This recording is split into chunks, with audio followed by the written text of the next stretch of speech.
I'm Alan Watke, an event coordinator with Politics and Prose. Thank you for joining us in this new format in the midst of these extraordinary times. Throughout all of this, we strive to continue to bring you the authors you love and their new books to the Politics and Prose community. At any time during the event, you can click on the link in the chat, which I just put in to purchase Tea by the Sea and Glorious Boy on Politics and Prose's website. Today, you can also ask the authors a question by clicking on the Q&A link, which can be found near the bottom of your screen. Finally, we want to thank you all for being here with us today. We are so thankful to our family of loyal customers. It's keeping our business and our spirits afloat. It is such an honor to welcome to PNP Live, Donna Hemans and Aimee Liu. Donna is here to celebrate her second novel, Tea by the Sea. Her first novel, River Woman, is the winner of the Towson University Prize for Literature. Her short fiction has appeared in Volume 1 of Brooklyn, The Caribbean Writer, Crab Orchard Review, Witness, and the anthology Stories from Blue Latitudes, Caribbean Women Writers at Home and Abroad, among others. She currently lives in Maryland and is the owner of DC Writers Room, which is a co-working studio for writers based here in DC. In conversation and joining her is Aimee Llu, here to celebrate the release of her novel, Glorious Boy. Aimee is a best-selling author, that's right, there it is, of the novels Flash House, Cold Mountain, and Face, as well as memoirs Gaining and Solitaire. Her books have been translated into more than a dozen languages, published as a Literary Guild super release, and serialized in Good Housekeeping. Her essays have appeared in Los Angeles Review of Books, the Los Angeles Times, Poets and Writers, among many other periodicals and anthologies. And so, without further ado, please join me in welcoming to PNP Live, Donna Hemans and Aimee Llu. Hello and welcome. Thank you. So I guess I'm gonna go up first.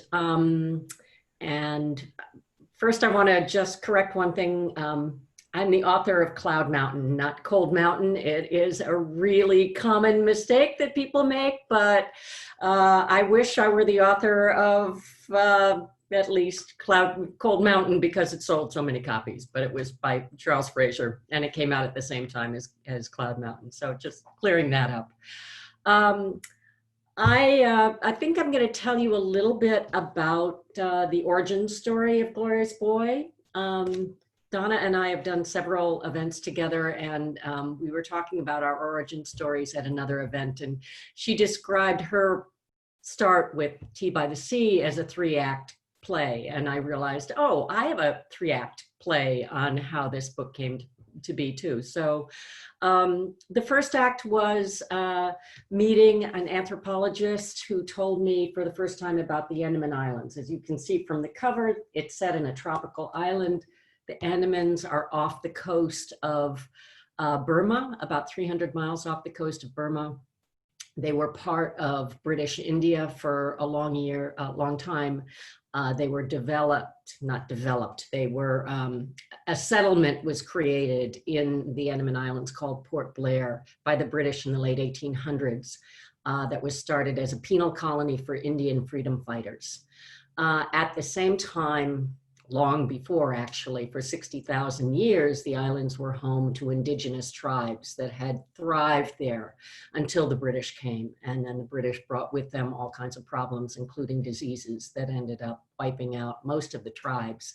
But I was completely enthralled by this anthropologist who was telling me this whole backstory of these islands, and they planted in the back of my brain for several years. And then in 2003, I had a dream that I felt was set in the Andaman Islands, although I didn't really know when or how it would be set. And in that dream, 2 children were hiding. One was a little girl, a young girl, local to the island, and she was hiding a little 4-year-old white boy.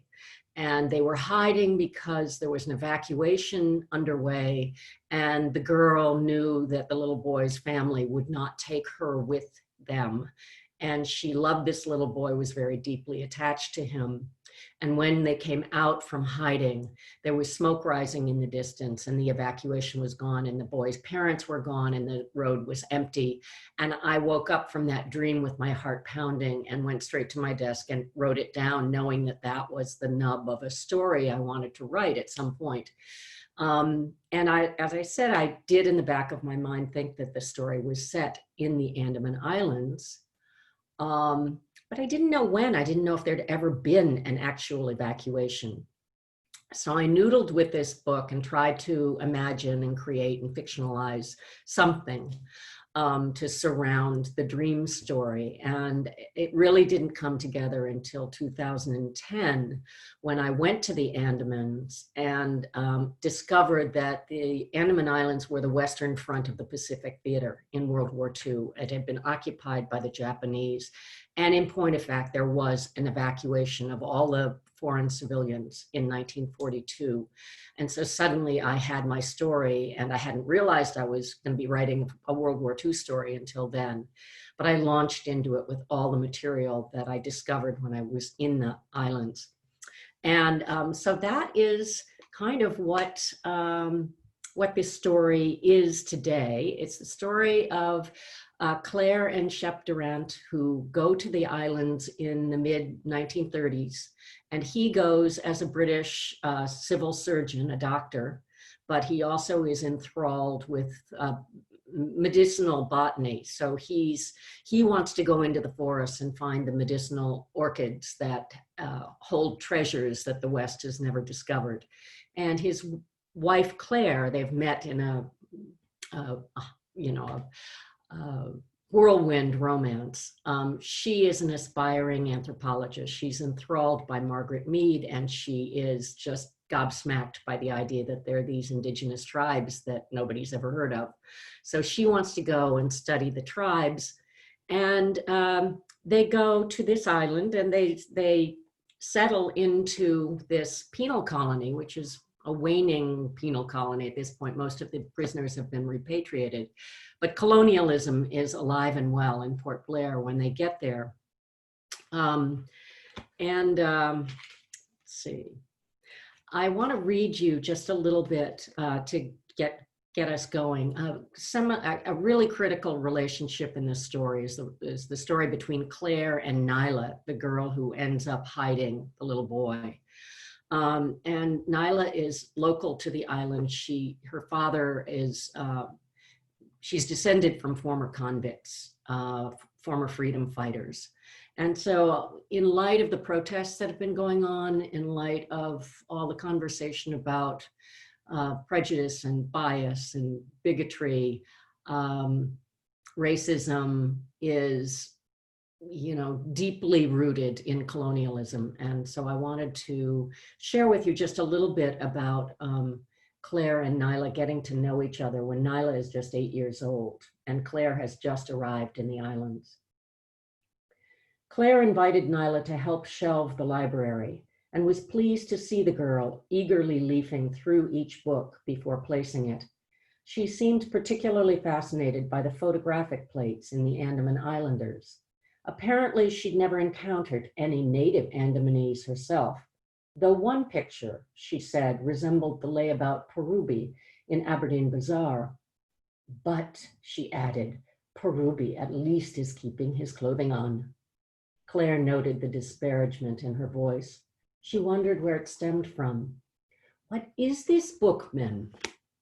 It's the story of the people who lived in these islands before you, or I, or even your parents were born, Naila.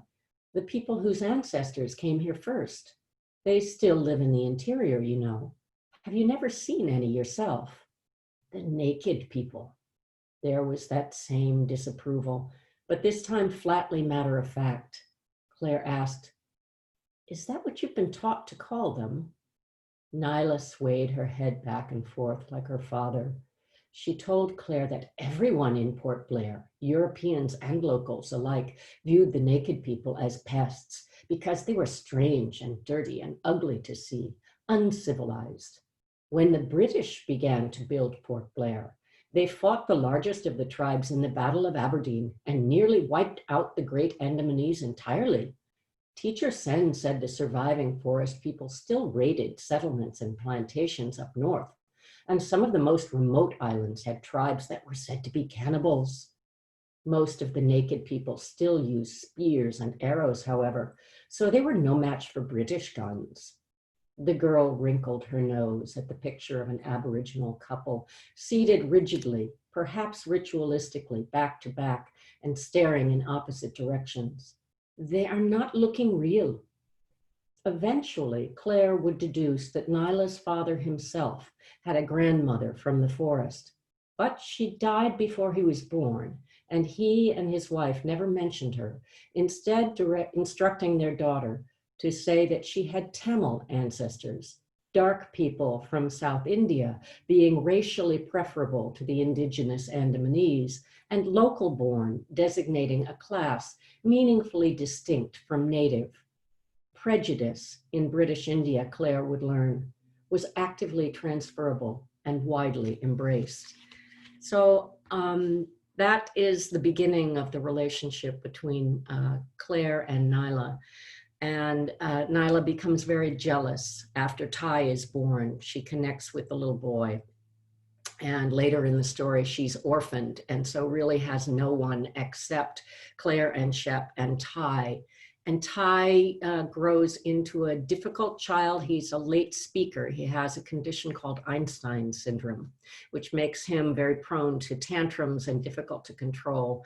And he bonds with Naila, but there are real attachment problems that Claire has. And so she's torn between trying to bond with her own child while she is bonding with the indigenous Andamanese out in the forest. And that creates tensions, which then explode on the eve of Japanese occupation, and the family is separated. And rather than go on and read another section, I think I'm going to hand it over to Donna, because I'll leave it on the note of family separation, which is something both of our books have in common. So Donna, take it away. Hi, thanks, Aimee. That was lovely. Tea by the Sea here is a story. It's set partially in Jamaica and in Brooklyn. And it's a story about a mother who is searching for the child who was taken from her at birth. And at the outset of the book, we know who has the child. So I want to give you a little backstory about how I came to write this book. As Aimee mentioned, you know, there are 3 acts to the story. And the first part of it was that I had wanted to write a story, or I had jotted down a little note about a potential story set in a church, and where there were 2 or 3 people who didn't know each other who refused to leave this church. But at the time, I just had that basic sense, but no real idea of why they were there and what it would take to get them to leave.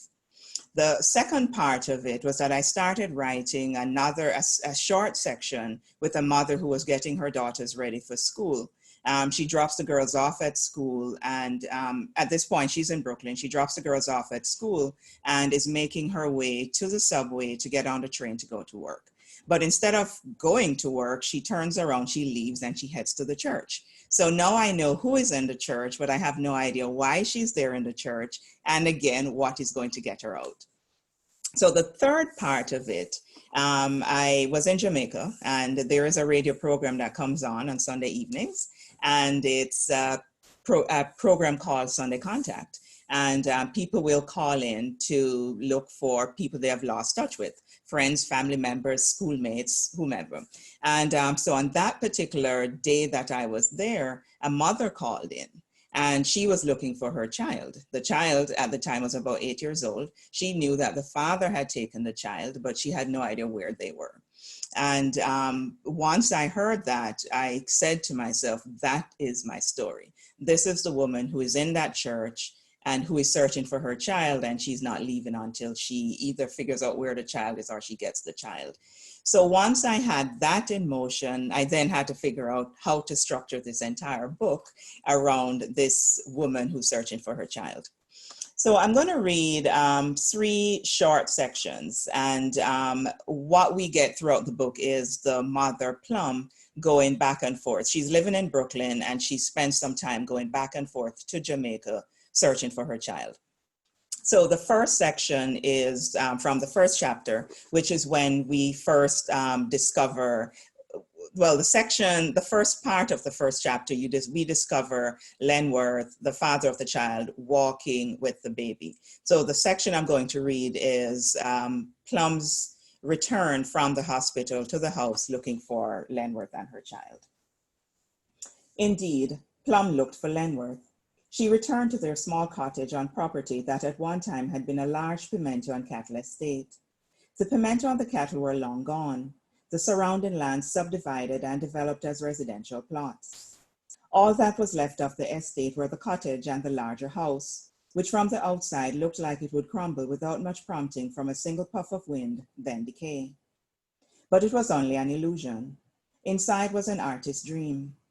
Every inch of wood on the floor and the ceiling had been replaced with hand-sanded and hand-carved mahogany.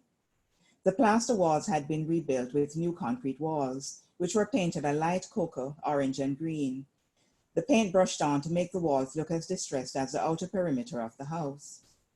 Necessary modern conveniences were interspersed with remnants from another time, enamel bowls, yabbas, and shutters that banged in the breeze.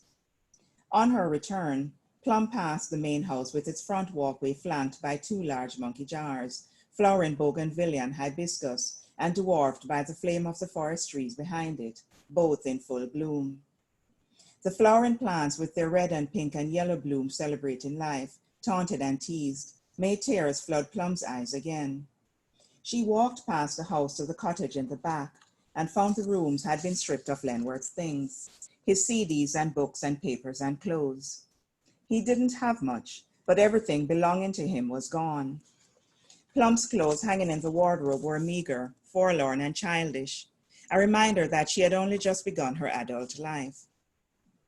Plum ran back out, tottered really, and found her landlady, Mrs. Murray, the artist, who had given new life to the decrepit and rundown historic house. "Look at you," Mrs. Murray said. She held out her hands, palms upward and fingers played, surprise and joy in her voice. "Have you seen him?" Plum asked. "Lenworth? No." "He's gone." "What do you mean gone?" The levity in Mrs. Murray's voice was absent now. She looked over Plum with one sweeping glance, capturing Plum's heavy breasts and swollen belly, and the distraught look on her face. She caught Plum before she fell, held her up, linked their arms, and walked her back to the cottage. Inside the cottage, Plum lay on the floor and bawled, rocking and heaving on the ground like a Pentecostal possessed by the Holy Spirit, throwing off the landlady attempting to hold and calm her.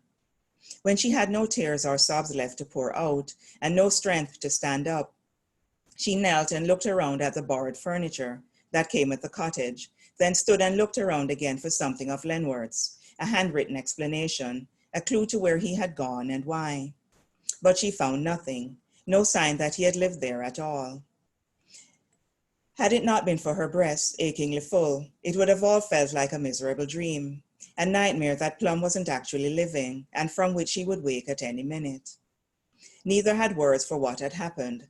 Lenworth was gone and so was her child, the daughter she had planned to name Marissa. They let the silence steep. For Plum, the quiet was less painful than the sounds of life, the twitter and buzz of birds and bees, the swish of leaves, the wind in the trees, a donkey brain in the distance. Mrs. Murray's lone parrot, which had escaped its cage again, cawed incessantly, taunting them from a guava tree. "I hate that bird." Plum did the only thing she could in that moment. She stepped outside, picked up a small stone and threw it at the parrot, forgetting that its wings had been clipped to prevent it from flying away. So, not long after that, Plum leaves and she goes back to Brooklyn. So we follow her in Brooklyn for a little bit. And so the section I'm going to read next is on one of her trips to Jamaica, when she thinks she has figured out where Lenworth is. 8 years of active searching had come to this: an abandoned house, an outdoor stove and a doll, signs of a former life, but not necessarily his and hers. No trace of where Lenworth and her daughter had gone. No trace even of the girl's name. There was no telling how long the house had been empty. Weeks, months, years. She wouldn't cry. Instead, Plum forced her disappointment deep within, and bared again the words she had practiced for her little girl. There was no use in waiting, but Plum waited anyway on the veranda, her arms on the railing, her eyes trained on the hill and the roof of the house in the valley below, her body like that of a woman expecting her family or visitors to appear any minute at the bottom of the hill. Clouds shifted in and out. Smoke rose from an outdoor fire near the house below with the rusted zinc roof. Goats let loose in the morning bleated as they made their way back home. Only when the sun was nearly down did she leave. Weaving her way back down the hill in the shadow of the large breadfruit and star apple trees, and back down the long hill past Reading, through the city of Montego Bay and onto a mid-sized hotel in Iron Shore. She took with her the one-legged doll and an unconvincing conviction that her search would end right there at the house in Anchovy. She had come up empty too many times, and each time she walked away empty-handed. She relived that first night, waking to find her baby gone, coming home to a house that was no longer hers, feeling again like a castaway abandoned at the first sign of trouble. So after that section, Plum returns to Brooklyn, and we follow her a little bit as she continues with her life. And again, in some ways, kind of giving up on her search, but also not really giving up on her search. It's always at the back of her mind. And so the third short section I'm going to read is takes place in Brooklyn. And it's when she thinks she has, again, figured out where Lenworth is. Brooklyn, East 33rd Street. The air was a little bit cooler and smelled of rain. Plum-polished windows, both the inner and outer sides of the glass, with a crumpled newspaper and a mixture of vinegar, lime, and water. She whistled, thinking at the same time of the uselessness of her chore, polishing the exterior windows when rain had set up to fall. But she didn't stop, simply moved her arms like a wound-up dog powerless to stop itself. Behind Plum were her girls, Nia and Vivian, 7-year-old twins, one doing cartwheels, the other watching, both girls lingering really and waiting for Plum to finish and turn to them. They were clingy girls, or perhaps it was the other way. Plum was an overprotective mother, preferring to have her girls with her, underfoot, within reach. Except for work, she didn't leave them.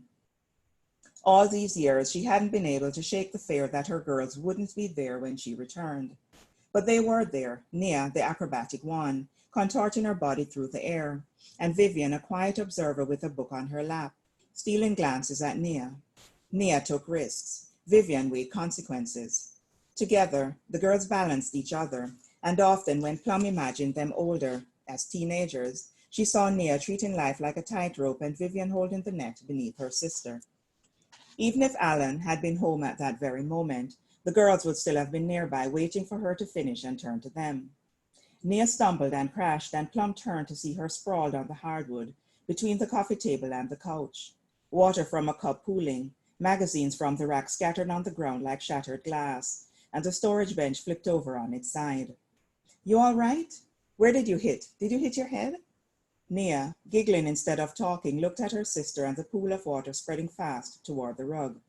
Vivian laughed, too, their laughter loud and uncontrollable. Plum moved her daughter's shoulders and arms, watching for a wince, waiting for a shiver of pain, but again got only uncontrollable giggles. Enough of the cartwheels. She was trying to flip onto the bench and back down, Vivian said. Enough. Plum hadn't heard their discussion at all, hadn't heard the usual, "Watch me." Plum shook her head, moved toward the spreading pool, newspaper in hand, and layered it on top of the water, sheet by sheet, and drew her breath. It was a hiccup, really. She looked again, closer this time, back bent, water dripping from one half of the newsprint. She ripped the sheet in half, dropped the wet half to the floor, then moved toward the window, sheet in hand for a closer look in the natural light. Unmistakable, Lenworth. She hadn't forgotten the face, the half smile, the thick brows, the thin nose. Below the photo, a caption with his name and his title, Priest. Unmistakably him. And I'll stop there. Okay, so. Thank you. I think we've got a couple of questions coming up, and I want to encourage everybody to ask questions. So we've got some issues. Before we get to the questions, I'll give you a little bit more time to put them in the Q&A box or the chat box for us.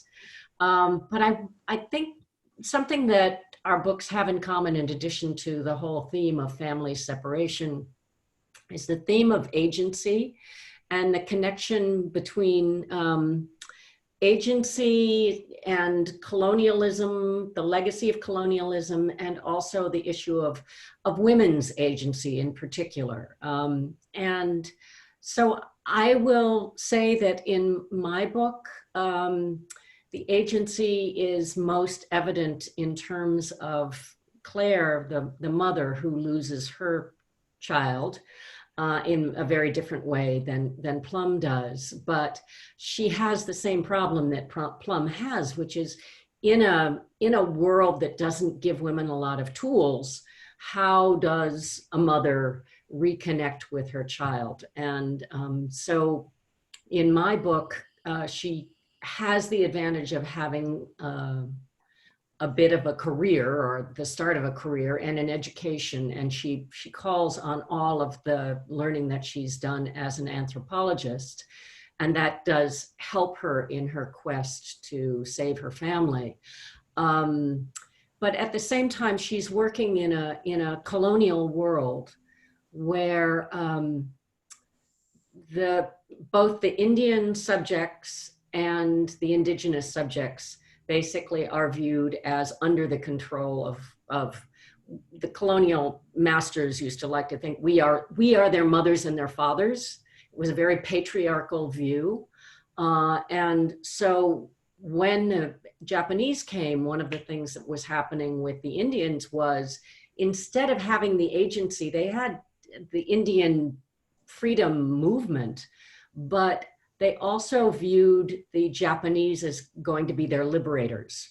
So instead of liberating themselves, they were kind of waiting for the Japanese to come and hoping that the Japanese would liberate them. And that turned out to have extremely dire consequences for the Indians, who ended up being under the Japanese in occupation. Donna, I know that you have some thoughts about agency as well as the legacy of colonialism.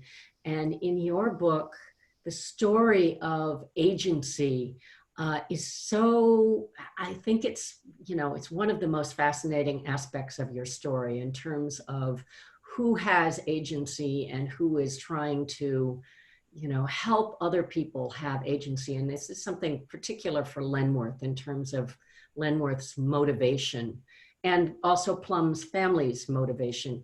Do you want to speak to agency and particularly what you've told me in the past about agency and your view, or the story's view, of agency being a legacy of Jamaica's colonial heritage? I mean, well, certainly it is a legacy of Jamaica's colonial heritage. But I think specifically in the story, the way we see it play out is in Lenworth making a decision for Plum. Lenworth, in one of the things we learn in the story about why he makes the decision that he makes, is that he had seen his mother and his sister go through life without necessarily having the fathers of their children, and in some ways their lives being hampered by the children that they have. And so when Plum becomes pregnant, he realizes that in some ways this baby will prevent her from doing some of the things that she wanted to do. So his decision is largely, or what he convinces himself of, is that he is doing Plum a favor. He is liberating her of the burden that will prevent her from moving forward in life.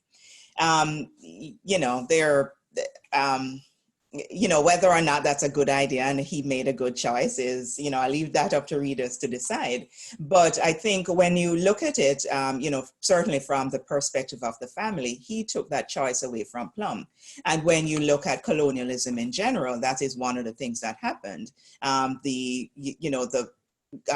groups of people who came in and who took control of the various islands or countries that they took over, and the various peoples were making decisions and preventing people from making decisions for themselves. So I think in so much of what we do, or so much of our lives, and certainly in the Caribbean, a lot of it, there's hints of it still within our country, within our cultures.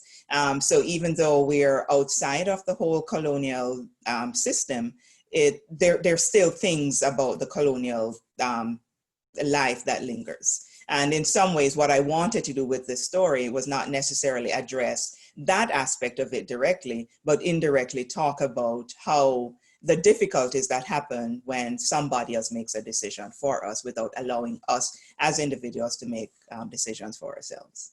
Right. I think we're getting some questions, which is really great. So let's read. I can read them from Nikkei or Alan. You want to do it? Go ahead. That's all right. Yeah. Let's see. I'll bring that back up. Yeah. Nikkei says, "Hi. I have two questions. What types of research do you conduct for your writing, and which has influenced your writing the most?" I'll start. The most important research for me, as I said earlier, was going to the Andamans and going to Port Blair and experiencing the atmosphere, the humidity, the heat, the going to the places where the story was set, finding all of the local material, the photographs, the books, the foundations, the buildings, seeing the harbor, seeing the forest. All of that was absolutely vital. In terms of what has been most influential, not just in this book, but throughout, I've written 3 other historically based novels. And I have to say, always what is most valuable to me are the firsthand accounts written by people like my characters in the actual historical moment in which they lived. And so I've written books about China at the turn of the century and in the early 19th century, and books about specifically an American woman going to China in, say, 1916 or 1930, and having those stories just made it possible for me to write the books. I wouldn't have trusted my own instincts well enough to write those stories, and especially capture the voice and the perspective of that moment in history. And similarly, when I went to Port Blair, I got very rare books that were only available there, that were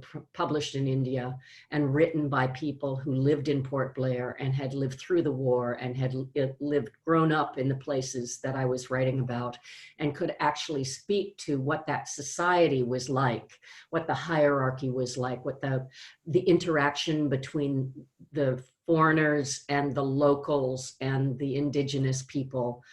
That little piece that I wrote earlier, that I read earlier, is based on all of those materials and those firsthand accounts and kind of the vibe that you get. So for me, that's important. And then there's a tremendous amount of material online, of course. And in this book, I write about the flora and the fauna and language and codes and all kinds of other stuff that comes from sort of more far-flung research. But the heart of the story, for me, has to come from a very authentic place of someone who has actually lived in the world that I'm writing about. If I couldn't write these books if I didn't have that kind of touchstone. Donna? Well, with Tea by the Sea, I didn't necessarily have to do a ton of research.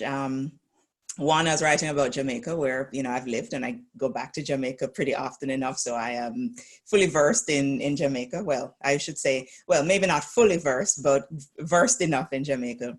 And I'd lived in Brooklyn also for about, 8 years, maybe 10 years. So I was writing about an era in Brooklyn where I had lived that I knew relatively well.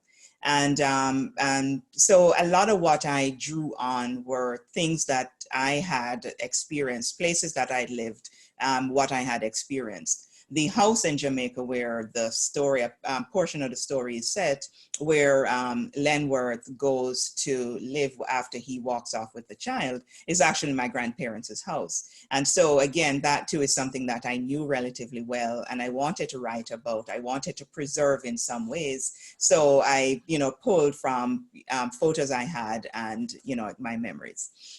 In terms of other books that I'm working on, I have done quite a bit of research and, going back to either reading, as you said, letters or source material from people who were living in that particular place and time, or going back to and looking at old newspaper clips, just to know what was happening, to even see photos of the area, what people were wearing, how they, modes of transportation, was there a hurricane in that particular time period that I'm trying to write about, and would that, what other elements would have affected the story that you're telling and would have affected the people in that particular story. It's one thing to know about the historical context and to put your story in that historical context, but in order to bring texture to the story and color and life, there are other aspects that, you also have to think about. And so, if you're writing, at least for me, when I'm writing a story set in the Caribbean, hurricanes are a reality. That's one of the things that I certainly have to think about. And, there are also droughts. There are, like so many other little aspects, but things that you pick up just from reading through newspaper reports, just newspaper articles, like letters if you can find them, or first person accounts of, like life during that particular time. Awesome. Thank you both so much. I'm going to take one from the chat now. It's from Robert. How do you compare the role of religion in your books? It sounds as if in both cases, there's some ambivalence about the way it can intersect with forms of domination, but also can offer important alternative ways to seeing the world. I can start. Lenworth becomes a priest. I don't know that I would necessarily say he was particularly religious before he decides that he is going to become a priest. But when under the circumstances that he was under, he was initially he wanted to become an engineer. That fell through. He became a teacher instead, to build his way towards that engineering degree. And when that fell apart, the whole teaching business fell apart, he decided to become a priest. And one of the things that I know of, at least with the Anglican Church or the Episcopalian Church, they require their ministers to have taught before they enter the seminary. So one of the things that I knew, so it worked perfectly well for Lenworth. He had already taught, and this was a good enough way for him to move forward with his life. I think one of the things that you will see in the book that he certainly does is that he uses the seminary, his role as a priest, to give himself a position of authority, to put himself in a place where he will be believed. The lies that he has told, like if one thing changes, everything will fall apart. So it's not necessarily about religion, but it's about the way in which having religion in his life, or having the role as a priest, really centers and helps him be the person that he wants everybody to think that he is. Yeah, it's interesting. Religion plays much of sort of a lower role, or a subterranean role, I guess, in my story. It's not as overt as it is in your book, Donna. But spirituality is important. Religion comes up in the early part of the book, before the Japanese occupation, in terms of being part of the power structure of British colonialism. So there's a Christ Church, there's minister, there's kind of the minister sanctioning the colonial control and the military control and sort of the hierarchy of the colony. It's all interconnected, so it's definitely part of the power structure. At the same time, what Claire is unpacking when she's studying the tribes is the other religion of the forest. The indigenous people have a very strong religion that's based in local mythology and is also based on attunement, which is one of my huge themes in the book, is the way human beings connect with each other, with their children, with nature is very important. And I think it comes out of, I did mindfulness training some years ago, and I've also written a lot in other books in my other life on infant development. So maternal attachment and attunement is something that I've studied, and I hadn't even been conscious of it coming through in this story, or that was where it came from, but I do think that's where it came from. So this whole idea of being spiritually connected with each other and with the world is very important. It's something that Claire has difficulty wrapping her arms around. She's an American, born and raised in Connecticut, in a very kind of basic American way, and she has trouble. She's attracted to this idea of a spirit language, a silent language, and of course, because her son doesn't speak, this idea of a silent language, which he cultivates with Naila naturally, and that language excludes her, is very much part of her struggle throughout the book. And this idea of there being silent languages that are part of the spiritual world in which we live, and that the indigenous people understand and accept and have kind of, in a way, codified that, whereas in the British foreign world that she lives in, that mystery is viewed as something strange and unacceptable, and the language that is used by not just by the British, but also by the Japanese and the Indians and the other people who live in this colony are very, very word-based, very verbal-based. And that's something that I play with throughout the book in terms of the connections that fail to be made when all communication is verbal and through words. If we don't connect with each other on a higher plane, on a different plane, we lose a lot of the strength of our connection. So that, I guess, is it's not religion. I'm not dealing with religion per se, but spirituality and different aspects of spirituality are very, very important. And yes, I guess you say ambivalence. I have a lot of ambivalence about organized religion. And so I guess that's part of what I was writing about as well. Yeah. Wonderful. We have another one from Nikkei, and they ask, I know as a writer, one also has to read widely, especially in the genre one writes. How does one ensure there's a balance between reading and being inspired and avoiding subconsciously copying from authors that one reads? That is such a great question. And it's so hard. I always have touchstone books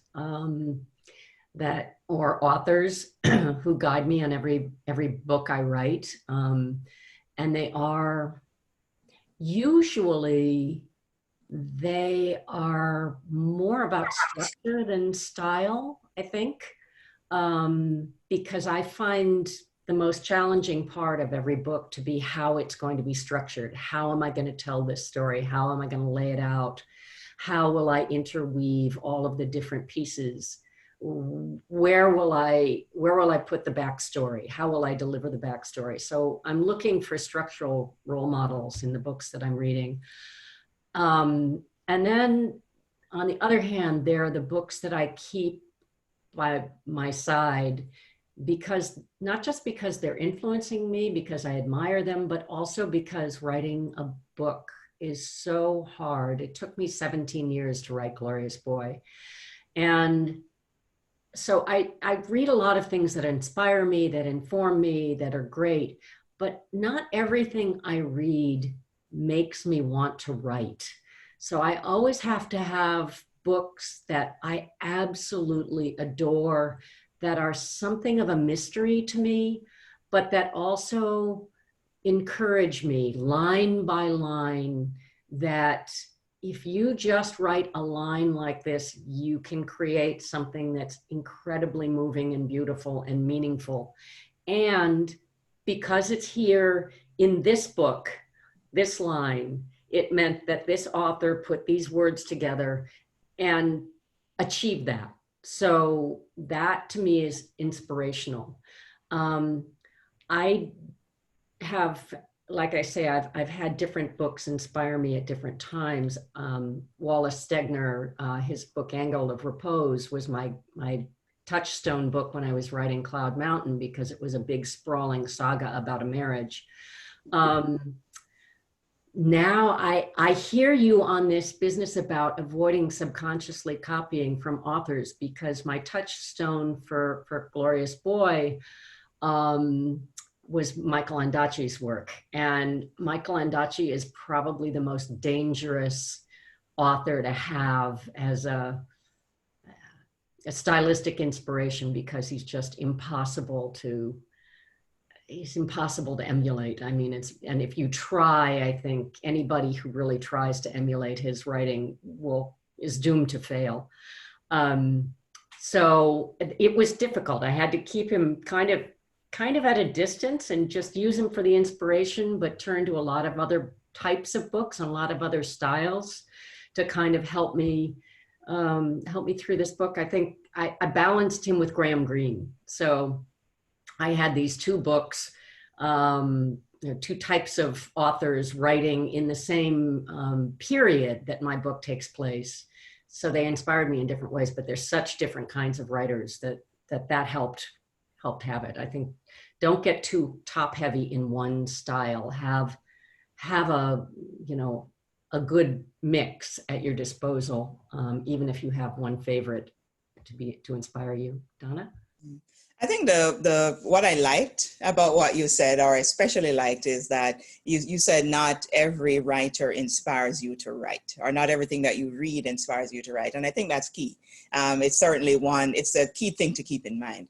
And I also think that it's good to have a sense of what your style is, and to realize, to be able to parse out what another writer's style is. What do you like about it, and what do you like about what you do? Because no matter how much you read another writer, what you do and how you put the words on the page will sound different. So unless you're copying and pasting, I think it's hard to steal another person's work. I mean, if you copy something, you drop it in your document and you forget that you copied it, and you move along thinking, oh yeah, I wrote that, it sounds really, really nice. That's a whole different problem. So I think it's very easy to not do that. Just don't copy and paste. But I think the other part of it, though, is that it's becoming conscious of how you put words together and how you say things. That as a writer, for me, coming from Jamaica, there's some things I'm going to talk about. There's some plants I'm going to mention, because those are the things that I think about, as opposed to another writer who is, American, or who is from Asia. That person will, it might describe a particular scene, but will use different points to get to that case. And I think that as writers, that once we are aware of how we write, then I think it becomes a lot easier to make sure that you're not necessarily copying something else from another writer. Awesome. We have a couple more. We'll start with Donna with this one. And Joanne says, I'm wondering if there was one particular character that you resisted for any reason, or that seemed opaque to you. If so, what process did you use to overcome that difficulty? The hardest person I think for me to write was Opal, the daughter in Tea by the Sea. And one of the things that I had wanted to do when I started writing this book was to tell the story from the perspective of the three people, mother, father, and child. And I just could not get Opal to work. No matter what I did with her, she just felt like, in some ways, like a flat character, and her story just simply wasn't moving forward. And so it finally dawned on me that the story that I was telling was really the parent's story. So to get over that, I just simply took her piece of it out. So I wasn't directly using her point of view, but telling her story indirectly through her parents. You know, that's one way to get around it, is that if you're having difficulty with it, maybe it's not that particular character who you need to be focused on. The story might be somebody else's. And I think once you begin to see the story and see whose story you're truly telling, then I think the characters will be easier for you to create. Yeah. I agree with that. I think that one of the things that you always have as your tool for dealing with this is perspective and point of view. So if you have a difficult character, you keep everybody else looking at that character and judging that character from afar. So their variety becomes the different ways that that character is viewed by your point of view characters. So that helps. Hi, Joanne. Thanks for being here, by the way. But in my case, I had a lot of challenges because many of the figures in my book are drawn from historical figures. So they were drawn from what I could find in these non-fictional source materials. And often those were very flat and sometimes judgmental, or I brought my own judgment to what I found historically. So late in the writing, a character materialized in my mind, as I don't know where he came from, but he's one of my favorite characters. And he told Claire, the most difficult thing is to remember that the enemy is human, but this is also the most important, especially when I find myself being my own worst enemy.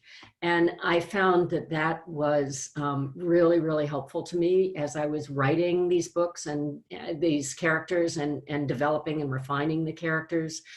I was finding the human parts of them all the way through, including the Japanese, including the people who are enemies, including the people that Claire, or I, through Claire, really couldn't stand, because there were some kind of abominable characters, or they appear to, at first blush, to be abominable. And so they were very difficult to write at first, until I really, started to empathize with them, started to dig into their past and the forces that formed them, where they came from, and the things that they were doing that were redeeming qualities, redeeming actions, even if they were accidentally redemptive. I found that that was really important. But yeah, not all characters are equally easy to write at all. Thank you. So we have actually kind of a follow-up to that would be, Ed is wondering, when you are inspired by historical figures, do photos, if available, for those historical figures influence what you write? I always try and find photographs. I don't have it here, but I have a book of portraits by incredible National Geographic photographer. I think his name is Steve McCurry, and he's done photographs of people all over Asia. So a big part of my developing my characters was, as the characters started to come together, I looked for photographs that matched or helped my image of the characters, so that then I could go deeper into the descriptions of them, and I could have them available. So I would just look at this photograph and go into the girl or the man or whoever, and they helped deepen the characters for me. In some cases I had photographs to start with, but in most cases I kind of did it in the reverse. I found the pictures to match the character rather than the reverse. You, Donna? Well, I haven't written anything about historical figures necessarily, so I don't have that, level of experience. But some years back, I was at a writer's residency, and there was a playwright there who said that, like how she created her characters, that she just randomly went online and picked photos of people and printed them out. And that's what she used as a basis of trying to determine what that character looked like. She wasn't writing about those specific people, but she pulled from what she saw to help her to create these characters. And I thought that was just a fascinating way of helping to build your idea of who you're writing about. I haven't done it myself, but I think it's helpful to have something in mind if you're having a hard time either describing the character, which I certainly do, but also if you're trying to figure out how that person is, because there are some things you can pick up by looking at, whether how a person dresses or what, like somebody is showing off, like him or herself, like on, in those photos. So I think it's always helpful to have something to fall back on and look at. Fantastic. We have time for this one last question. And Robert asks, can you say something about writing about weather? Donna mentions hurricanes in Jamaica and Aimee as monsoon storms. How does this relate to the focus on human interaction? Does it open out perspective on people and change the rhythm of a book? I can start. I think it certainly can do several things. One, it can give you an opportunity to show how your character deals with, like something as massive as whether it's a hurricane or a monsoon. And so you can use that to then show how the character responds to something else that's directly important in the story. But I think another part of it is just simply giving your story texture and adding color to the story. And that's one of the things when you have, if you write the way that I write and you tell the story, you know what the plot is, you have gone from point A to point Z, and you need to figure out, what are the other things that make the story what it truly is, make the characters who they are. Part of the other things that you can look at, like weather certainly can be one way in which you add the texture to the story and give a real sense of place as well as people.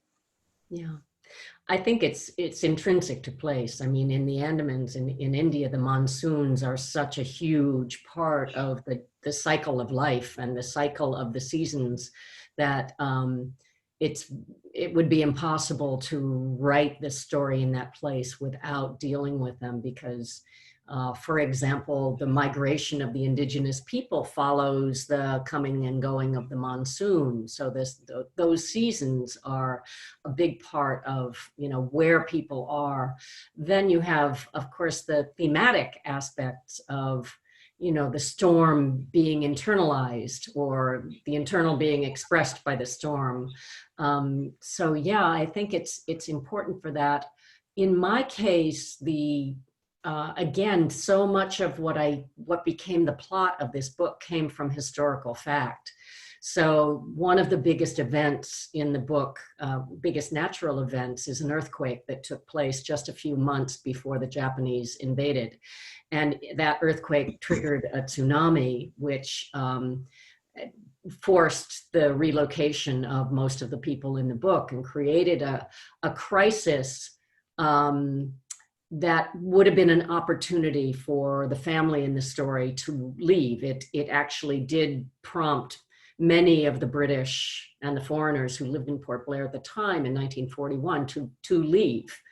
And my characters, because they were so invested in the forest and the work that they were doing, and because they believed the deceptive lies coming from the British administration and the British government that basically the Japanese were not to be worried about, they thought that they were safer in Port Blair and the Andamans than they would be if they had gone to India. So they hunkered down and stayed. But that in the story, in the plot, then that earthquake and tsunami became kind of a foreshadowing of the crisis to come. And so there are huge, benefits to using acts of nature, I think, in storytelling, both for plot and for the atmospherics and the internal conflict that's going on. So yeah, it's a great question. Awesome. Thank you both. I also like to finish with asking you both, during this time where we're holed up in our homes, what are you turning to read, or what would you like to suggest to people right now? I'll go first. I'm gonna give you some really great World War II books that, my book shows you a corner of the war that virtually nobody in America certainly has ever heard of, in the Andaman Islands. So I've got two other books that are like that are great. Jennifer Stiles' book, Exile Music, is about Bolivia. And I had no idea that Bolivia was a place of exile, a place of sanctuary for many people leaving the Holocaust, escaping the Holocaust, especially in the late 1930s.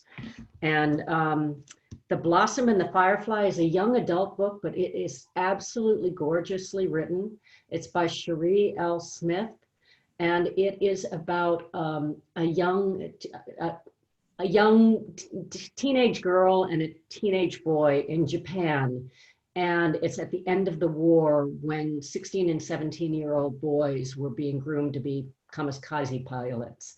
And this is a young violinist who is being trained to be a kamikaze pilot, and the young girl who is assigned to be his housemaid in his final weeks before he's sent up into the sky. And it's a perspective on the war that we almost never see in this country. It's gorgeously written, and I highly, highly recommend it. So I'll go with those two. Awesome.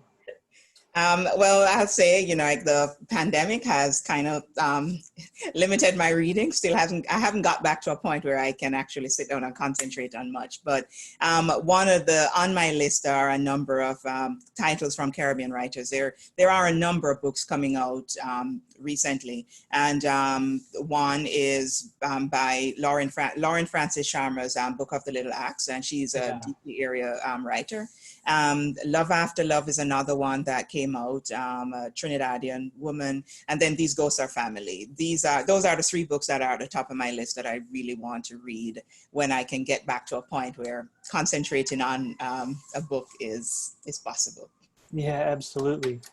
Yeah, we just had Laura Sharma on for Book of Little Axe a couple weeks ago, which is fantastic. So thank you both so much for being here. It was so great. Your discussion, talking about your books is just beautiful. I love the interaction and the commonalities as well. I want to thank everyone for being here. It's your patronage that enables us to keep this type of programming happening. And we can't do it without your support. You can also support Donna and Aimee and Politics and Prose by using the link in the chat to purchase Tea by the Sea and Glorious Boy. And you can also check out our event calendar for everything coming up.